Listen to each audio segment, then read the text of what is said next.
Well, I am so glad that we are all here together tonight for this presentation and time. This is the first in our series, Connect and Thrive, Empowering Teens Together. So we are thrilled to have with us Brittany Chinenko. Brittany is a educator and a mental health provider, primarily working with adolescents, and she's going to be speaking from that expertise and experience with us tonight. I am so thrilled to have Brittany here.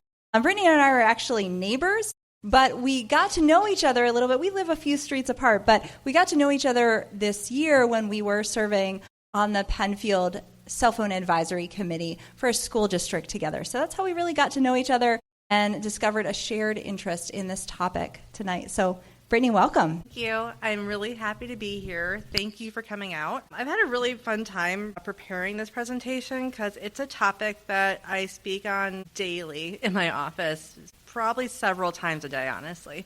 So if I can get the word out a little bit more and help families think more about what do they want their values to be in their home about smartphones and technology in general, then that's great. So how many of you have read The Anxious Generation? It's okay if no one has. Okay. Yeah, totally fine. I hear that a lot. Like, everyone hears how great it is. Like, we have to know more about this book. And then we're like, oh, we'll get to it, right? Well, I'm going to give you, this presentation is very much a summary of The Anxious Generation and the topics that I pulled out that I felt were most important in a 45-minute version. We'll get started with the first slide then. Well, the core piece of Jonathan Haidt's book is that research has demonstrated that there has been a dramatic and sharp increase in anxiety, depression, self-harm, and suicide rates among adolescents, especially teen girls, since 2010. These trends align with the rise of smartphones and social media. And if you look at his book, the graphs are all there. I found this fascinating, but I didn't put them in the presentation for time. So the reason for this is during the preteen years, especially the preteen years, but also teenage years, the frontal cortex is not fully developed. It won't be developed until they're 20 years, mid-20s really. And that center of the brain controls impulse. And think about how we feel on our phones and how sometimes it's hard for us to pull away. It's next to impossible for these children at this age because their brain is like geared towards this. Technology companies know this. Jonathan talks about that in his book as well. And it feels kind of icky when you read it as a parent because you're like, they figured out the key to our kids' brains. So because this frontal cortex is not developed yet, teens are more susceptible to temptation and focused on immediate gratification, which screens and all technology does, video games, all of those things, pornography included. So all these things, much easier to grab their attention and hold it. Because of where their brain is developmentally. Piece of information I found so interesting, and I was a teacher for 10 years, and I saw this, so I taught from ages 2006 to 2015. So kind of like right when all this is happening, and it was very interesting to see kind of, when I look back, I was like, yep, I could see this starting to happen in those like 2010 to 2015 years. 2011, only 23% of Americans had American teens. By 2016, 79% of American teens had smartphones. So not just cell phones, smartphones where they could, and at that point there weren't a lot of information about those parental controls. So it was just like, here you go, here's the world, best of luck, you're 11. So it's a lot. So also interesting, it's not only isolated to the United States. This is not a U.S. problem. This is an international problem, especially in the first world countries where smartphones, everyone has them. And especially now in 2020, everyone has them. So he coined this term, the great rewiring of childhood. In the 1980s, he explains that there became this term called helicopter parenting. You probably have heard that term before, and it's basically where parents are hovering over their children to make sure they are safe from everything. And mostly it's because back in the 80s, everything was saying that the world was dangerous for children. It's dangerous out there. We have to keep them safe. They get kidnapped. They could, all these things could happen. And so parents start really keeping their kids close to home. There's no more, you can go walk to the store by yourself and you're 11. It's like, no, you have to stay here because I have to watch you or I have to go with you. And this trend continued and just kind of snowballed into the 90s, 2010s, 2020. While this was happening, we also had the advent of the smartphone. This is now a lot easier to keep your kids inside. You have a screen you can give them. This is so great. Like, now I don't have to worry about them. They're here. And it's so much safer for them to be on this device versus out in the real world. What that created is, and what the parents didn't know, I should say, is that, well, the predators also realize the children are now online. They've now moved to online. It's actually much safer in the outside world now than it ever was. And it's much more dangerous online. But parents, unaware, the parents, all the intentions are good here from parents. Like, they want to protect their children. It's all out of love and care. But sometimes we can over-love, over-care in a way that is not healthy for the child. This actually starts the advent of this anxiety increase in children, because now no longer have they had that real world experience at appropriate ages. They've been inside, on their phones, on their screens, and not experiencing the real world in ways that the brain actually needs to be experiencing it for proper development. So basically, we end up with overprotection in the real world and underprotection online. You might be wondering what this trampoline picture is of. This is my son. He's 11. He's 10 in this picture. And quick story about this and how I get to reflect on this last winter. So last winter, we had the privilege of going to Norway. My son and husband are big, avid Nordic or cross-country skiers. They compete, all these things. It's great. So Norway, of course we have to go to Norway. That's where, Nordic skiing is from. So we went, and we're in Lillehammer here, which is the site of the 94 Olympics. And outside of our hotel, we walked to this little park at night, because it's always dark in December in Norway, by the way. We see these little trampolines. These are trampolines surrounded by snow, and that's actually not just snow, that's ice. That is like thick ice. Like, that's the whole, they don't have salt there in Norway, so it's just straight ice. I learned how to walk like this. You can tell I'm American there because I step like this, and the Norwegians are sliding across, like when they find an ice patch, they're like, woo, and I'm like, nope, we're not doing that. So my son, who's very adventurous, very outgoing, starts jumping on these trampolines. Now, my mama heart is like, what are you doing? We're in Norway. Like, if you break an arm, like, I don't know how that works here. Like, who do we go to? But my husband, who's also more adventurous than I am, was like, let him jump. It's okay. What's the worst that's going to happen? Like, tell him to be a little careful, but, like, he can still jump. And as we watched him jump, having the time of his life, we're sitting there and we're like, this would never exist in the United States. Like, this would never be allowed to be in any park or any playground, because America has, all this liability, like, everything has to be, litigated. And so it was actually a beautiful thing to watch. But I felt like it was a good representation of kind of like, while this is an international trend we're seeing, this is also our country does kind of promote this over-safetyism of our children. I wanted to show this picture because it always reminds me of, like, okay, we have to let them go a little bit. And we'll talk more about why that's an important thing, why play is so important. Even in the older ages, sometimes I even get stuck, and I'm a play therapist. I get stuck that, he's 11, he doesn't really play anymore. No, they still very much need to play at this age. I sometimes think it's only for the elementary kids, but it's not. One of my favorite quotes from the book is in bold: keep them as safe as necessary, but not as safe as possible. A lot of times well-intentioned parents are doing the latter, trying to keep them as safe as possible. Nothing can happen to them. They can't feel discomfort in any way. Physical, emotional, any of those things. If they feel any of those things, I did something wrong, and then they're dysregulated, then I'm dysregulated, and we don't want to feel that way. So we try to protect our kids, and we don't want to see our kids suffer, because that's not fun either. But there's a problem with it. So the idea is that we want to keep them safe against serious injuries, right? Of course, we don't want them to, break their neck, God forbid, things like that, right? But we do want to make sure, some bumps and bruises along the way, that's okay. They can recover from that, right? They then learn, their brain starts rewiring. It does at this age. It's so plastic, and plastic brain means that they are able to mold and form new ideas and ways of living and how to move their bodies and how to react to situations. This is the prime age for them to learn these things. But when we don't let them experience them, they can't learn them. So we have to let them be just, uncomfortable sometimes. We have to let them fall down. And, instead of you may have heard before, I remember I was once, as a parent, scolded by one of my son's preschool teachers, who was really, it was a good scolding actually, because he fell and I was like, oh my gosh, are you okay? She's like, let him get up by himself. And I was like, oh, you're right. I have to do that.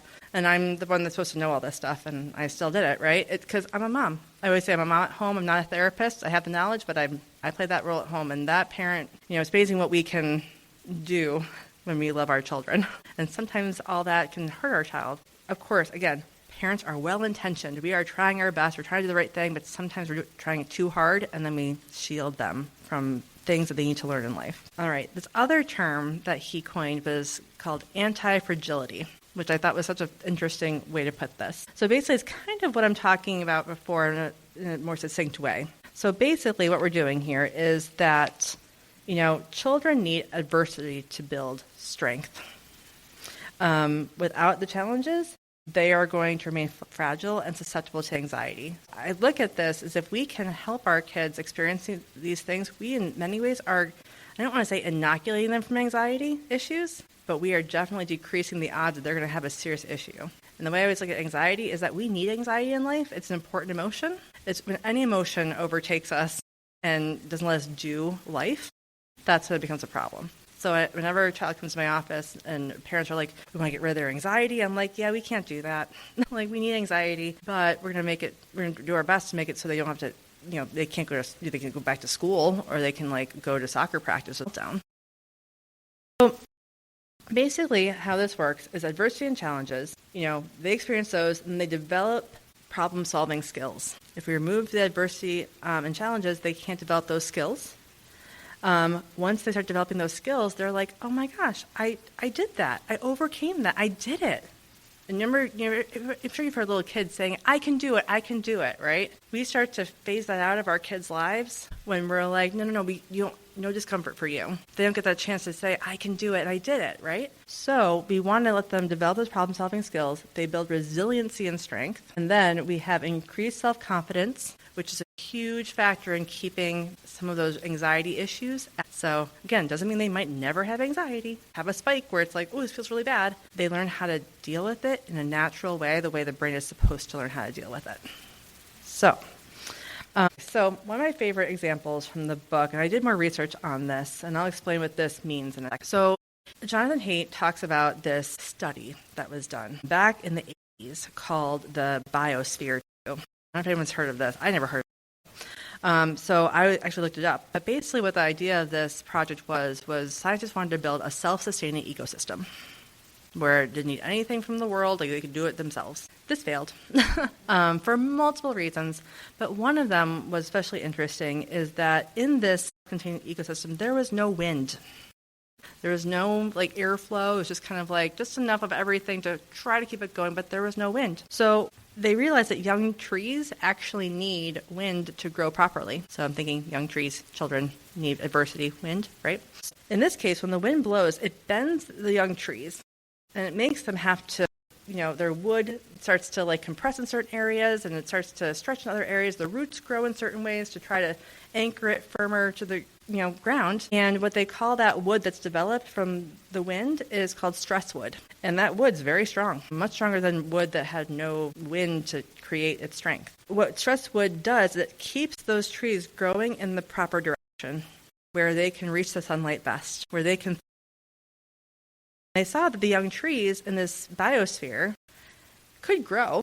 They grew pretty fast, but they weren't resilient. This actually went into this is my favorite book that I share with children. I deal a lot with young children too, so I see ages 3 to 18. So wide range there, but a lot of my younger kids especially, we talk a lot about rigidity versus flexible thinking.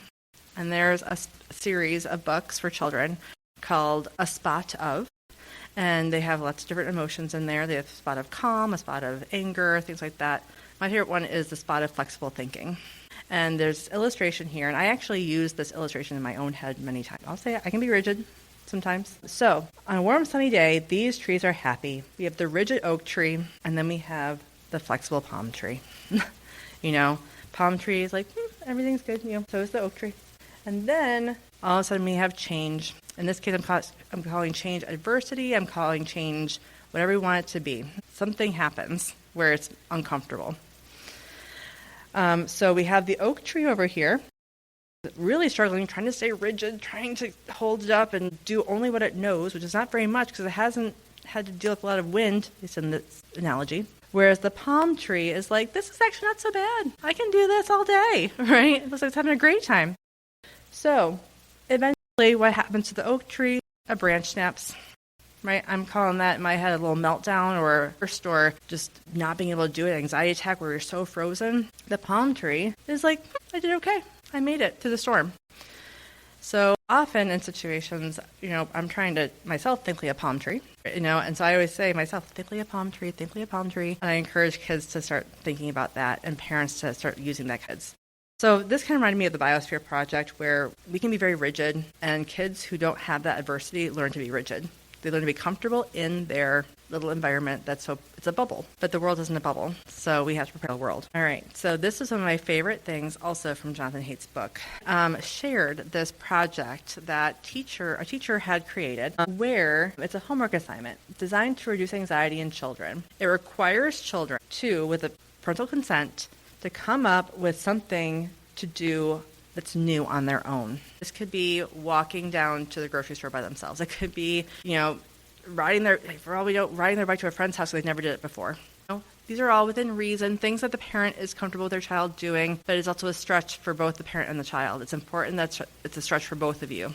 You're going to try to keep them safe, but not too safe. So what this does is the child's confidence increases when they just say, like, you live close enough to a grocery store and your kid can ride their bike down at an age that you feel is appropriate, right? And they go and get, I'm thinking back to the not olden days when you could go to the market and get like butter, milk, and eggs, right? And you got to get home and give them to your mom. That doesn't happen anymore. Like, we don't see children, I'm not talking maybe 6 years old, but I'm talking like 11, going to the store and being like, oh yeah, here's some cash, I'm going to get this and go back home. And the children, she said, that came back from this project, they come in, they were so proud of themselves. They were like, I did this, I feel so responsible. I feel like I contribute to my family, or I feel like I did something.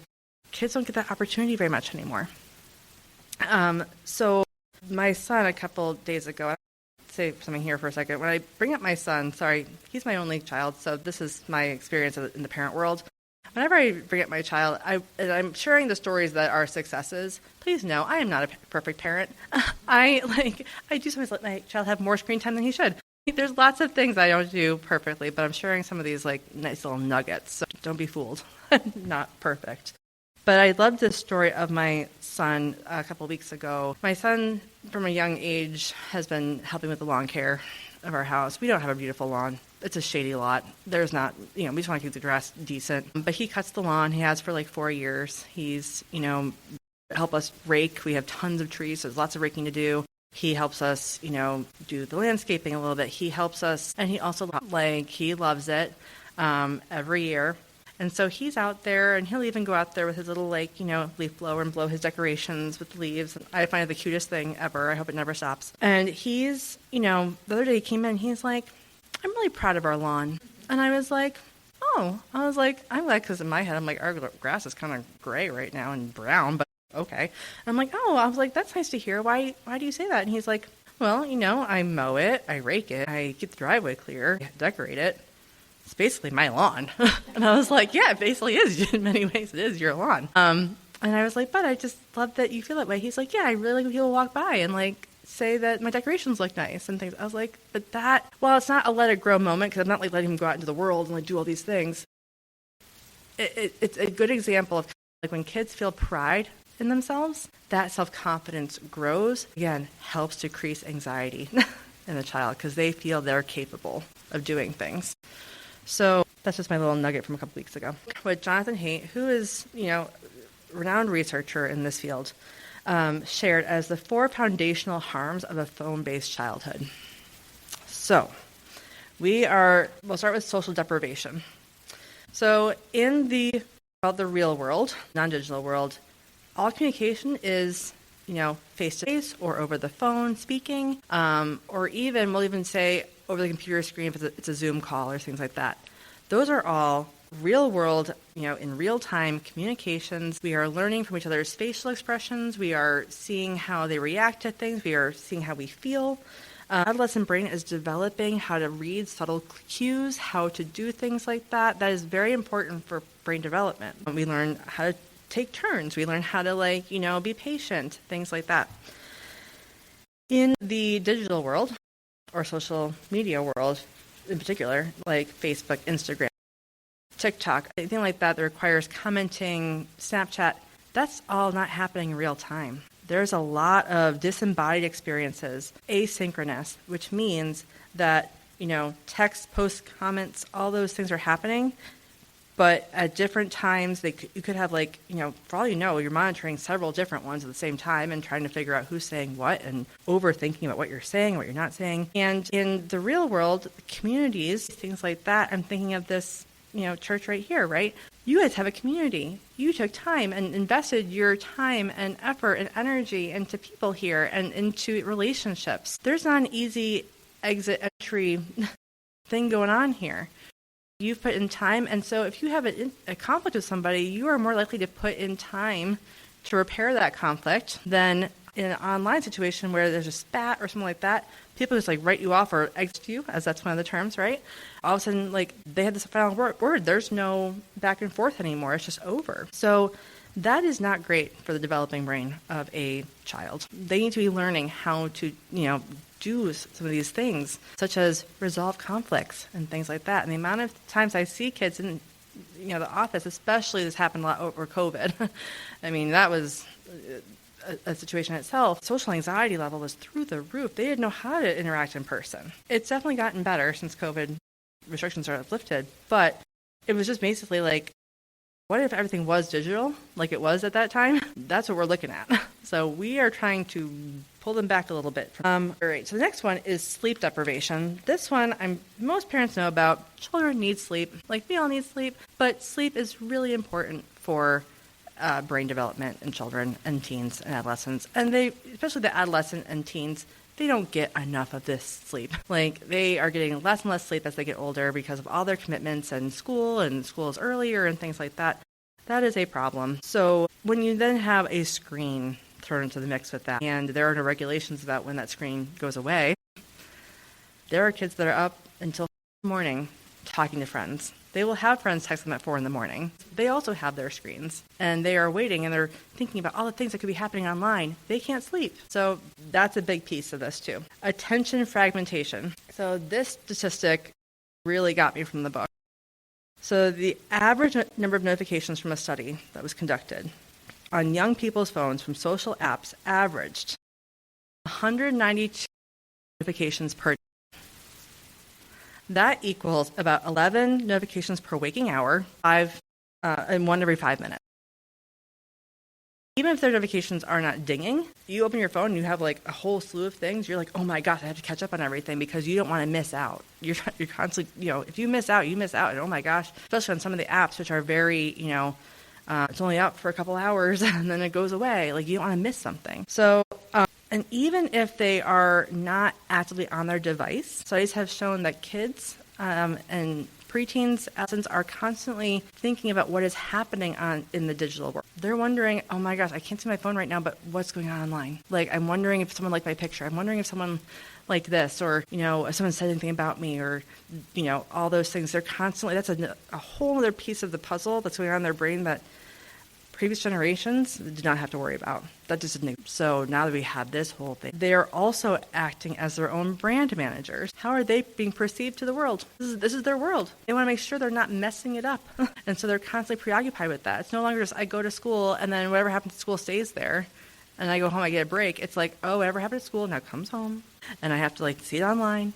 And there's no break. So they have all that going on. So you have these constant interruptions in their focus and a brain that is not fully developed yet. Really no match for their brain. I feel like they're fighting a completely losing battle in that state. So the last one is addiction. It does happen. So, screens equal dopamine. Dopamine is that feel-good chemical in your brain. It's a natural chemical. But a lot of things make that chemical skyrocket. Screens have been shown to be one of them, for all ages, adults included. So now, is dopamine bad? No. And are all screens bad all the time? No. But it's very easy to get into addiction. And this next slide will talk more about that. So this is kind of the cycle that kind of an addiction can start going for a child. So the first thing is the trigger. We're talking about a 12-year-old girl, right? She's trying to study for her biology test, or her science test, we'll say. She's sitting there, and then all of a sudden her phone dings. Like, she's go right to her phone, right? The action is she touches the app to bring it up.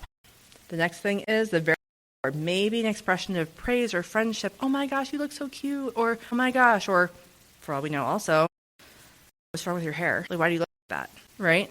There's a lot more of that going on. Some nasty stuff going on, but now you can say it behind a screen. It's easier to say now than someone's face, and they'll say it. Maybe she'll get an expression of friendship or praise, and that feels, so we're going to go with the praise thing here, because that's going to happen more than anything. And then the investment is, oh my gosh, this feels great. And so the brain is like, this is kind of cool. So now, all of a sudden, after some time, the trigger becomes internal. So she maybe hasn't thought about posts in about 20 minutes. But now it's like, I wonder if anyone's posted, or liked my post, thought about me at all. So then she's like, okay, I'm going to try to resist. I'm studying for my test. I'm trying so hard to study for my test. Remember, she's 12 years old, so she is fighting a losing battle here. But she's trying. But the thought of that possible reward of getting that validation, too strong to resist. So then we go to variable reward. 20 minutes, what's wrong? What's wrong with me? Does no one like me? Is something wrong with me? Are they talking to me behind my back? What's happening? Right? So she's like, I want that reward still, so how can I get that reward? Investment. She seeks validation by checking other posts and messages from her peers. She starts to like this, and then all of a sudden she starts to come to the top of the algorithm for them. And they're like, I'm going to look at her stuff. Her friends start going to her stuff, and they're like, I do like her pictures. And she starts getting the likes she's hoping for. That validation keeps on going, and then we start the cycle all over again. And the more and more you go with this, the more and more. Now, I use the word addiction carefully in my practice. It's a strong word. Not every child is addicted to their phone, and it really becomes an issue only when the child really can't put it down without a complete and utter meltdown. It happens, it may not even still be an addiction, but, so just when I say that word, it's a word that Jonathan Haidt used, but this is a cycle, regardless if it's an addiction or not, it's happening in children's brains when they are able to access social media, especially. All right, so now we're going to go to the differences between how this affects girls versus boys. So studies show that girls suffer more from anxiety and depression due to intensive social comparison. If you were a teenage girl, you'll remember we had magazines to tell us how we're supposed to look and if our bodies are looking the way they're supposed to at that age, or all those things, right? Magazine, that was a problem in itself. I mean, there was a lot of articles out there saying those things are bad for us to see. But think of that now on steroids times 10. You have influencers now. You have, unrealistic expectations flooding them constantly without a way to put them down easily. And constant feedback on their appearance. That's constantly happening. Boys are more likely to withdraw into solitary tech use. I see this a lot in my office where the parents are like, he never comes out of his room, ever. He comes home from school and he goes right upstairs. He doesn't talk to us. He might come down for dinner and then goes right back upstairs, and then we don't see him until the morning. That's not healthy for the child in any way. And the parents are at my office because they know this. So they're trying to figure out how to backtrack. So this is kind of where we're at with the boys. And it also, because of that solitary tech use, has an adverse effect on motivation and skill building and social skills. So when they are forced to go out and be social, because they're like, I'm used to talking to people. So the interesting part here is that the most harmful ages for social media use, for teen girls, studies show 11 to 13 years old. For boys, it's 14 to 15 years old. We're talking about that saying that boys develop a little bit later than girls. It's a truth. It's based on, scientific. The thing is currently the minimum age of social media account creation on all the platforms is 13. That's the minimum age that they have deemed as okay. But that does not follow. So that's a problem. And of course, kids have figured out how to lie. It's not hard to lie on that. So you can get an account at age 8 if you can figure it out. So we're seeing a lot of issues with that. So I'm going to go a little bit deeper into the girls here, and I'll do the same with boys. So we have these 4 pieces that kind of be the tenets that are problems. So visual comparisons, we talked about that. It can be very damaging to a girl's self-esteem. She's developing, trying to figure out, her body and how all this is happening. They're developing already at different rates. They're already feeling self-conscious. Just more and more of that feedback that they are not good enough or they don't look right is constantly going the way. And plus, if you think about it, filters, the amount of all those influencers are heavily filtered. So the girls who say they're 13 online probably look like they're 20. They have a full face of makeup, and the girls are like, I'm supposed to look like that. So that's not healthy. Forms of aggression. So, girls don't usually get physical with each other, not all the time. It's more common with boys. But girls know how to use words and how to cut each other's down, cut the reputation of someone else down. They are really good at that. So we have that going on. Much easier to do behind a screen than face-to-face. The emotional contagion. This is interesting. We are seeing that girls, especially when they are reading more and more, seeing influencers or peers talk about their anxiety and how bad it is, and their depression, how bad it is, or how they want to harm themselves, or kids are putting out there, I harm myself today in a video. That is a problem. Kids are seeing that, and it starts to become, it seeps into the brain. Why have anxiety too? Oh, this influencer self-harms, I should do it too. We're thinking it with our adult brain, like, oh my gosh, why are they thinking that? The child's brain is not fully developed yet, so they are susceptible to all of these things. And then finally, that online vulnerability. Girls can fall prey to some very bad predators out there. People that want to stalk them, approach them, follow their moves. It makes it a lot easier if they're on social media. Or the boys, as I said, withdraw from the physical world. Right? It's easier just to avoid things. It's great. I don't have to feel anything. I can just kind of do this and go about my day. So withdrawal, less real world and less real world experiences, higher frequency of what we call failure to learn. Meaning that's when you end up with your 25-year-old son in your basement, on video games all day and has no motivation to leave or get a job or go anywhere beyond the basement. One way we're seeing this a little bit more often in the teen boys is it's interesting because I started seeing it in my office. I didn't realize it was becoming actually a national thing, and it actually has been studied. Kids are, how many of you remember turning 16 and being super excited to get your driver's license? I could not wait. I was like, yes, get me out there. I might not have had a car, but I could at least drive myself somewhere if I wanted to. Huge rite of passage. We are seeing more and more kids, and I see it in my office all the time, turning 16, I don't really care. Fight my license. I'm like, well, why? And they're like, what's the point? I talk to all my friends online anyway. They'll be able to hang out online. There's no drive to go anywhere or do anything because everything's happening online. They don't see the need to do this. They might eventually get their license, but it's happening much, later and later in life. And that's a sign that developmentally their brains are not where they're technically supposed to be at that stage of wanting to fly the nest, get more independent. They're very comfortable. So we're seeing that quite a bit. Okay, what are the solutions? We talked about all these problems. What do we do? Okay, so these are the four solutions that Jonathan Haidt recommends. So no smartphones before high school. That might seem crazy because so many middle schoolers have smartphones, right? Now, does this mean no phones at all? Not necessarily. Like you could have the flip phone is coming back. We have little watches for children, too, into some recommendations for options a little bit later in the presentation. But no smartphones for high school because the brain is not fully developed enough yet to be able to manage any of that. So, social media before age 16. Phone-free schools. New York State just did that this year. I'm getting feedback from children and parents and teachers. First of all, teachers are like, it's so much easier. I don't have to fight so hard anymore. It's lovely to hear that. I was curious to see what would happen in September when those high schoolers especially went back, because those high schoolers have been used to their cell phones. The middle schoolers are a little bit, it wasn't as big of a thing in the middle schools, but the high schoolers are very attached to them. And recently I have not heard a lot of issues from the high schoolers. They're like, yeah, it's a little bit weird. And they're like, wish they weren't policing us. But for the most part, there's not been a whole lot of complaints so far about it. I'm sure there are some that are. And there are some issues with it. I'm not going to get into this today, but for the most part, it's been a really nice transition. I think that's very healthy for the kids.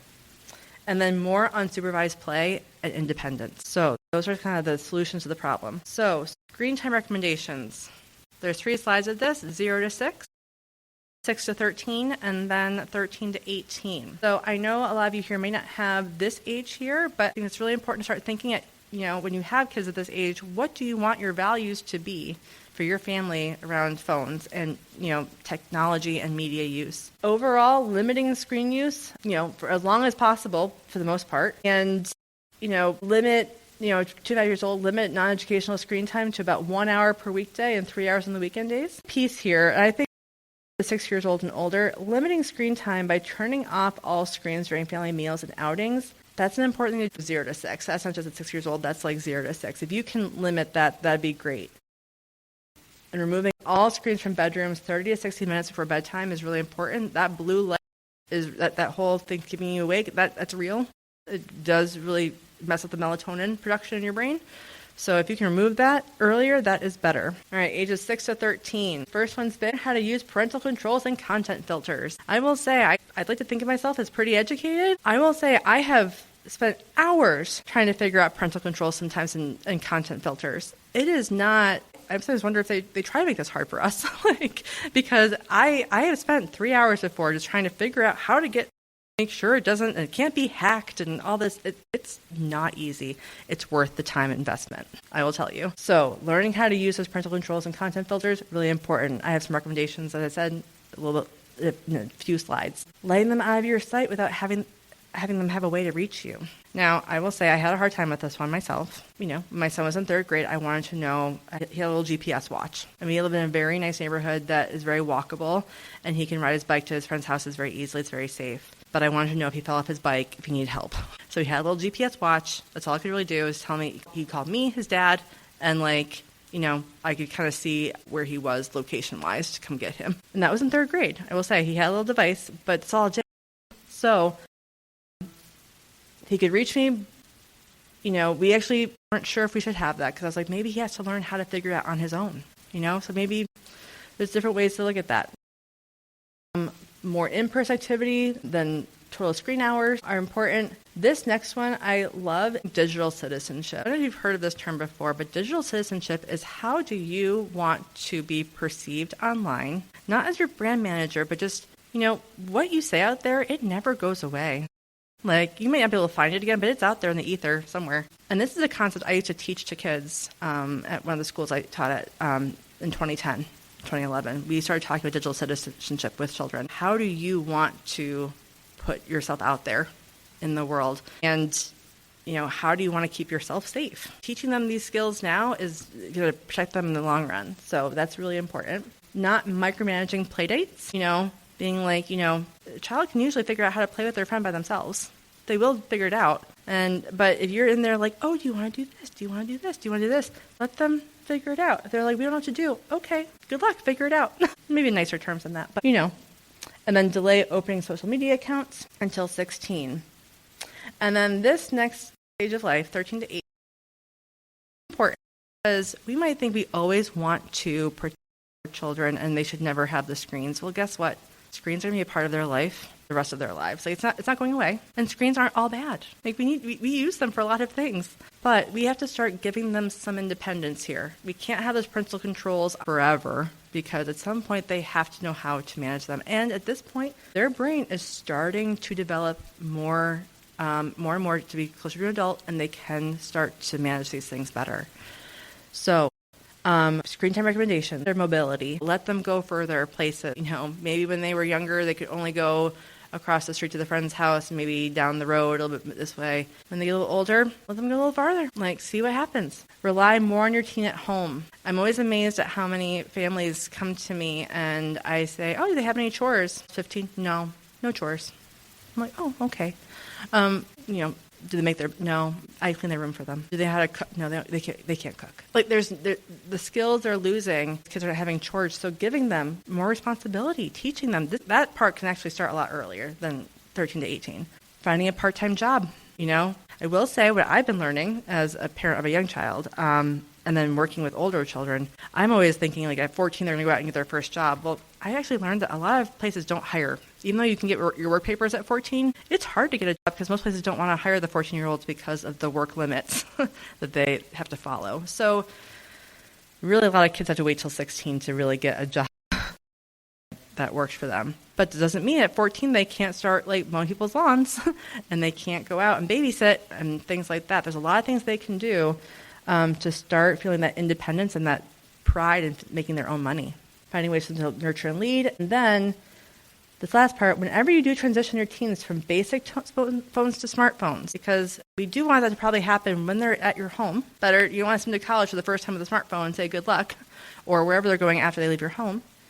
To them, say, how is this going for you? Because if they go from a basic phone with no internet and all of a sudden they have it, that's a big change. All of a sudden this content is flooding them and they're not used to it yet. So talk to them, how's it going? Is it too much? I actually recently had a teen who's junior, and she was telling me how she felt she was using Instagram too much, and she put her own parental controls on her phone. And I was like, hey, we did something. I said, that is so cool. I'm like, but you could just change them. She's like, yeah, but why? She's like, because it works so much better. And what it does is it makes me, if I'm on it after 15 minutes, it locks me out of my account for the next 45 minutes. I can't go back on Instagram 45 minutes. And I was like, that's such a lovely thing. I would love for more kids to have that, drive. But she's 17. So her brain is more fully developed. Okay. So this is the last slide before our small group. No, I have one more for this, sorry, then small group. Where do I start? So you might have heard all this information, and you're like, oh no, we are so in deep here. I did not know this information. This is fine. I have to fix all these things at my house. I failed. I hope no one feels that way because all you did the best you can with the knowledge and skills you had at the time. That's my favorite line that I use all the time with parents. They come in, they're like, what did I do? I screwed up. I'm like, no, you're here because you ran out your toolbox is empty. Use all your tools that you had. Now you're here to get some more tools. You learned some more information tonight. So now you get to say, all right, what am I going to do with this? It's never too late. But my advice is one change at a time. Don't go home and start thinking that you're going to change 10 things tonight in your teen's household or your preteen's household. First of all, it will not go well for them. They will be miserable. Also, you'll be miserable, and it's not sustainable. I found that many times with parents where they make these big changes that are actually not sustainable, and then the consistency drops, and then nothing actually changes. And sometimes it's actually because now the child doesn't think they actually mean what they're saying. So our exercise tonight with small groups will help you maybe come up with one idea if you have children at home. So one thing to think about in our small groups tonight is phones with parental controls.